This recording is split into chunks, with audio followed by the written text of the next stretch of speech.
కార్తీక పురాణము 23వ రోజు పారాయణలోనికి వచ్చాము.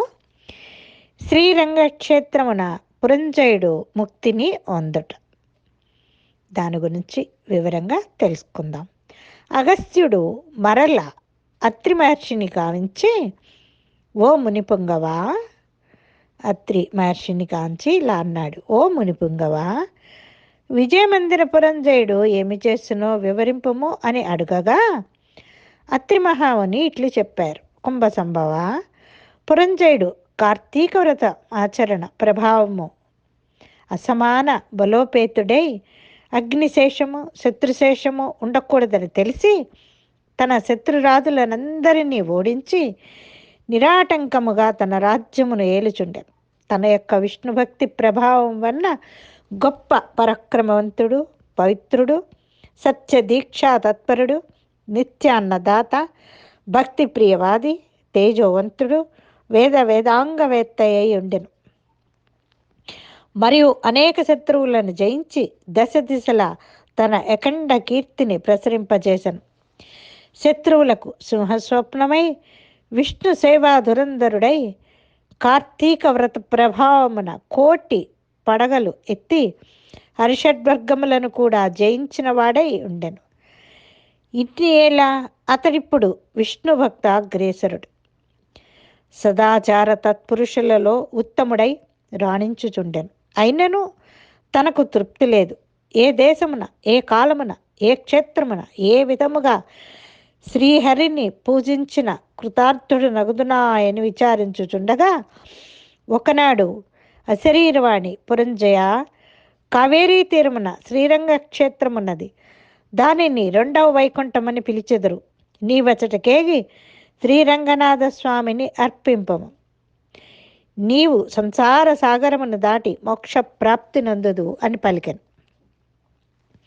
అంతట పురంజయుడు అశరీరవాణి వాక్యములు విని రాజ్యభారమును మంత్రులకు అప్పగించి సపరివారముగా బయలుదేరి మార్గమధ్యముననున్న పుణ్యక్షేత్రములను దర్శించుచు, ఆయా దేవతలను సేవించుచు, పుణ్య నదులలో స్నానము చేయుచు శ్రీరంగమును చేరుకొని అక్కడ కావేరీ నది 2 పాయలే ప్రవహించుచుండగా మధ్యనున్న శ్రీరంగనాథాలయమున శేషశయ్యపై పవళించి ఉన్న శ్రీరంగనాథుని కాంచి పరవశముంది చేతులు జోడించి, దామోదర, గోవింద, గోపాల, హరే కృష్ణ, వాసుదేవ, అనంత, అచ్యుత, ముకుంద, పురాణపురుష, ఋషికేశ, ద్రౌపదీ మాన సంరక్షక, దినజన భక్తపోష, ప్రహ్లాద వరద, గరుడ ధ్వజ, కరివరద, పాహిమాం పాహిమాం, రక్షమాం రక్షమాం, దాసోహం పరమాత్మా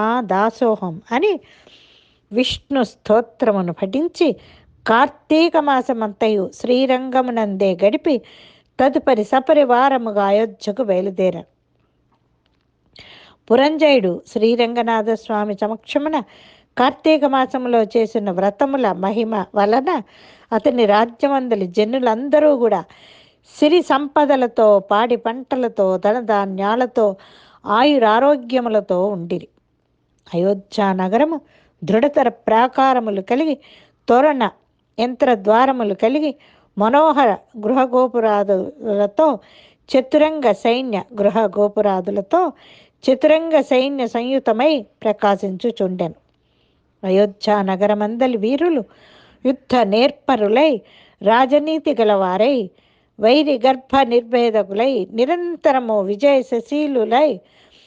విజయశీలురై అప్రమత్తులై ఉండిరి. ఆ నగరమందలి అంగనామణులు హంస గజగామినులు, పద్మపత్రాయత లోచనులు అయి విపుల శోణిత్వము, విశాల కటిత్వము, సూక్ష్మ మధ్యత్వము, సింహకుచ పీనత్వము కలిగి రూపవతులై పీలవతులైనను గుణవతులు అయి ఖ్యాతి కలిగి ఉన్నారు.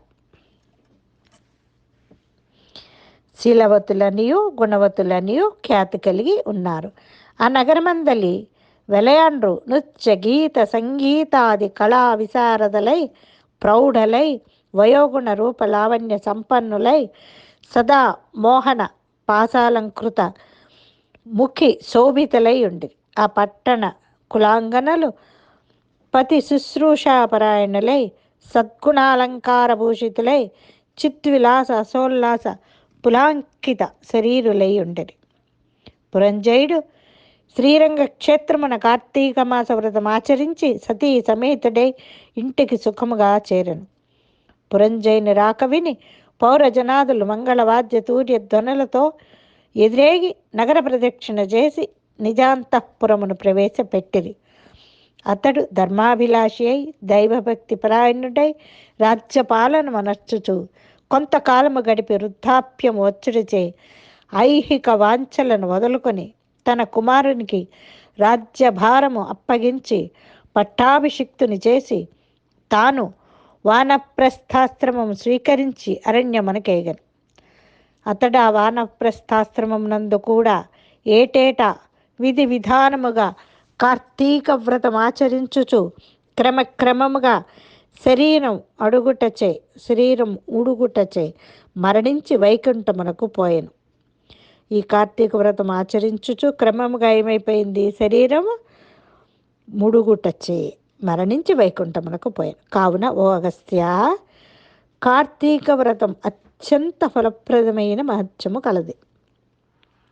దానిని ప్రతివారును ఆచరించవలెను.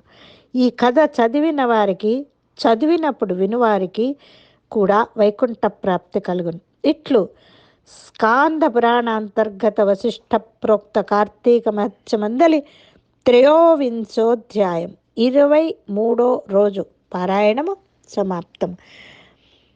ఇప్పుడు ఒక కరావలంబ స్తోత్రం. సంసార సాగర విశాల కరాళ కామ నక్రగ్రహగ్రసన నిగ్రహ విగ్రహస్య. సంసార సాగర విశాల కరాళ కామ నక్రగ్రహగ్రసన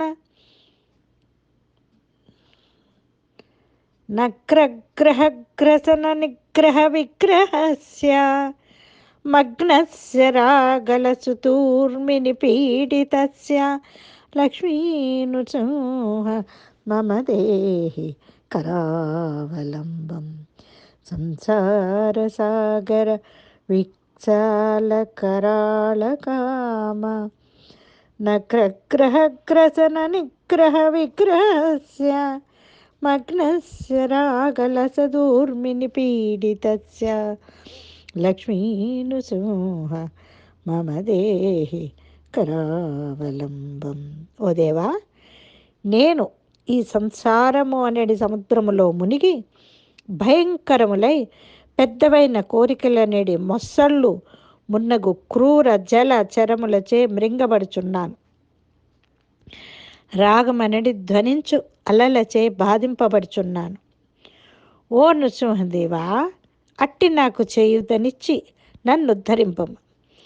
లక్ష్మీదేవితో కూడా నృసింహమూర్తి నాకు చేయుతని. సురేచన సుఖ్న భవంతు.